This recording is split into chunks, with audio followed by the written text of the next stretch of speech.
ஆண்டவரும் உலக இரட்சகருமாகிய இயேசு கிறிஸ்துவின் விலையேறப்பெற்ற நாமத்தினாலே परमेश्वर उद्धारकर्ता यीशु मसीह के बहुमूल्य नाम से உங்கள் எல்லாருக்கும் அன்பின் வாழ்த்தரை தெரிவித்துக் கொள்கிறேன். आप सभी को प्रेम के अभिवादन देते हैं. நல்லா இருக்கிறீங்களா? क्या आप सब अच्छे हो? கர்த்தருக்குள்ளாக சந்தோஷமா இருக்கிறீங்களா? परमेश्वर के अंदर आनंदित हो. வேதம் வெளிச்ச தியானத்தின் மூலமாக वचन दीपक रोज के ध्यान के अनुसार உங்களை சந்திப்பதில் நாங்கள் மற்றற்ற மகிழ்ச்சி கொள்ளுகிறோம். आपसे मिलने में हम बहुत ही आनंदित होते हैं. நாம் இந்த வார்த்தையில கடந்து செல்வோமா? हम आज के वचन की ओर जाएंगे. சங்கீதத்தின் புத்தகம் भजन संहिता की पुस्तक 138 அதிகாரம் 138 चैप्टर 8 சொல்லப்பட்டிருக்குது. 8वां वचन कहा गया है, கர்த்தர் எனக்காக யாவையும் செய்து முடிப்பார். यहोवा मेरे लिए सब कुछ पूरा करेगा. தாவீது சொல்லுகிறார், दाऊद कहता है, கர்த்தர் எனக்காக யாவையும் செய்து முடிப்பார். यहोवा मेरे लिए सब कुछ पूरा करेगा. अनेक வீடுகளில் இந்த வசனத்தை நாம பார்க்கலாம். कई सारे घरों में ये वचनों को हम देख सकते हैं. வசன போர்டு போட்டு இருப்பார்கள். ये वचन का वो बोर्ड लगाए रहते हैं. கர்த்தர் எனக்காக யாவையும் செய்து முடிப்பார். यहोवा मेरे लिए सब कुछ पूरा करेगा. விசுவாச அறிக்கை பண்ணுங்க. विश्वास के साथ उसे कबूल कीजिए. விசுவாசமாக பேசுங்க. विश्वास के साथ उसे बातें कीजिए. விசுவாசமான வார்த்தைகளை சொல்லுங்க. विश्वास भरे शब्दों को कहिए.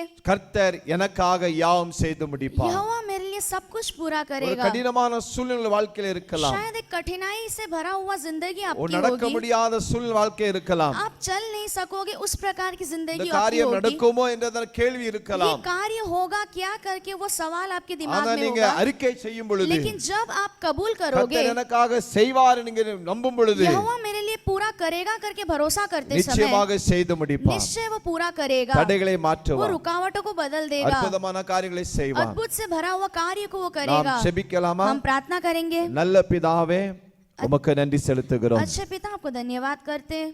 என்னுடைய பிள்ளைகளுக்கு आपके बच्चों के लिए எல்லாவற்றையும் செய்து முடிக்கிற தேவன், आप सब कुछ पूरा करने वाले परमेश्वर हो. அவனமாக செய்து முடிக்க வேண்டும் என்று சமூகத்தில் நாங்கள் उसी ஜெபிக்கிறோம். रीति से आप पूरा कर देने के लिए आपके चरणों में हम प्रार्थना எல்லா करते हैं. தடைகளையும் மாற்றும். सारे रुकावटों को बदल இந்த दीजिए. கிருபையுள்ள கரத்துக்குள்ளாக उग्र भरे हाथों में தாழ்த்தி ஜெபிக்கிறோம். दीन करके प्रार्थना करते हैं. இயேசு மூலம் ஜெபங்களும் நல்ல பிதாவே, यीशु मसीह के नाम से मांगते पिता, ஆமென். आमीन.